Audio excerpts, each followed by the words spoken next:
Another interesting technique you can use for playing is string bending. And this can be used in a variety of applications. If you're playing with the thumb,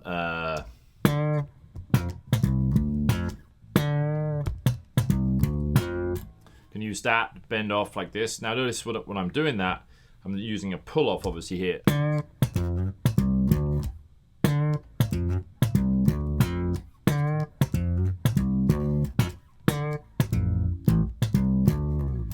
And so on. As we do this, you see I'm just keeping a real short bend. And you can play these longer too. A technique that Marcus Miller uses, I've noticed, is sometimes he'll actually bend, sometimes even just on the root of the chord, but on like octave on a high note.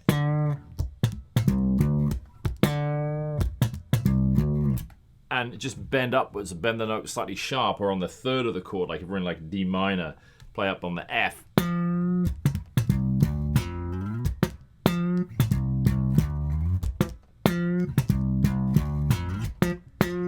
You see what I mean? And that way, it's really effective. It just adds a little kind of grease to the note.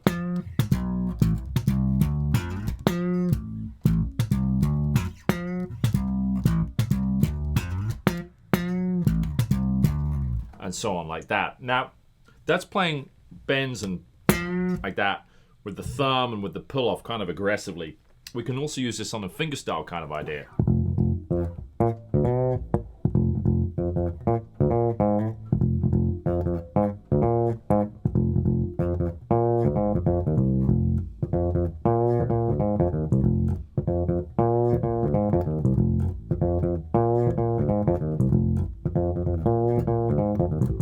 And so on. Now with that, what I'm doing is here is I'm bending, and you notice as I do this, it's kind of like a bluesy idea. And what I'm doing is instead of actually fretting, say like a flat 5, I'm just going, and I'm bending up from the 4th of the chord. Like if we're in an F, I'm on a B flat and bending up to almost a B here. And I'm doing this with both the 2nd and 3rd finger because, you know, bass strings being a lot thicker than guitar strings, you notice with guitar players, guitar players will still often use like 2 and sometimes 3 fingers to bend, like a huge, like, interval when they're actually on, especially on the thinner strings on their guitar. With bass players, we've got to use a little more brute force and strength here. So I'll often use 2 and 3 together to take the note and just really bend that note.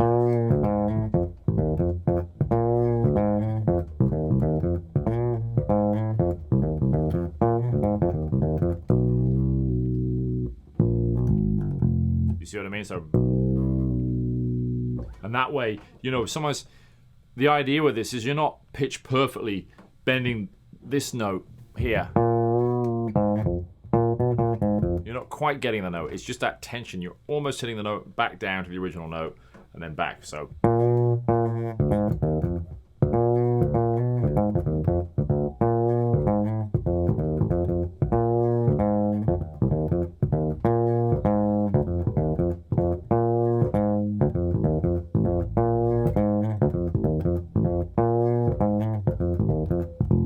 And so on, like that. So it can be a nice kind of way to add a little grease to the line that you're playing as well. And sometimes what I'll do is if I'm playing like a bass on the lower part of the bass, here, bottom like 4 or 5 frets of the instrument, let's say we're playing an F, then I'll often bend something up here, and like with a fill I might play on the upper register. So let's say we're going.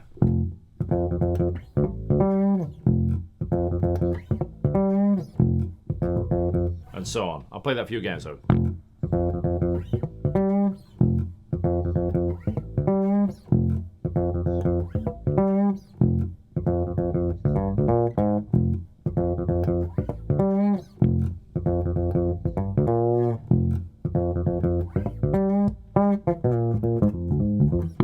And so on. And so that just gives you that little grease when we hit that note here. And what I'm doing is I'm bending up from a G to a G sharp or an A flat. So I'm bending up to the flat 3rd of the chord. So here's that F. I'm going. So I'm going. So just like that flat 3, so that kind of bluesier kind of sound. And like I said, part of it comes from the tension of you're not always hitting that upper note you're bending towards straight on. You just bending up, almost getting to it, boom, and then it's finished.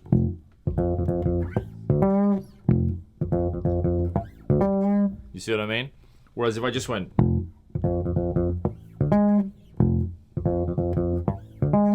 it kind of sounds boring to me, but if I go,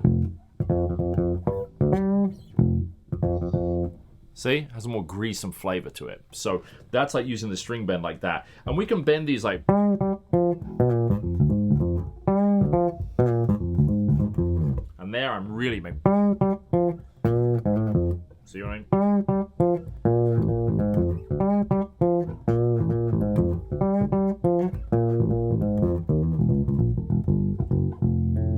And so on like that. So you can see that it's a really effective device, you know.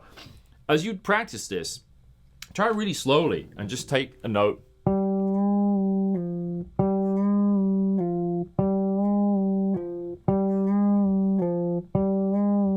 So effectively I'm going da, da, da, da, but now I'm just doing it with the bend.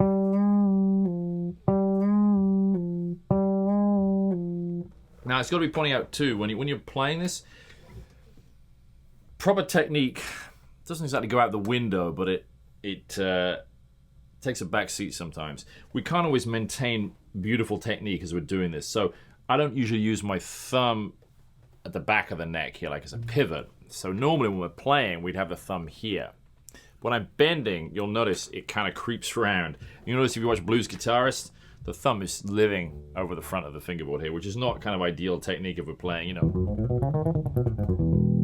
But if we're playing a bend, it really feels more comfortable to be doing that. So, and I find I have more purchase on the string. So feel free to do that when you're bending these notes, especially when you're trying to bend up like a half step. Then it's perfectly legitimate to do that. So that's a little introduction to bending strings, and it can be very, very effective. On low strings too as well, it can be kind of neat. The only time when I do use it on low strings, I'll do an interesting sort of combination of techniques. And I'll actually start playing some artificial harmonics, which we're going to cover in another section. So I get a kind of weird sound to it. So I might do something like this.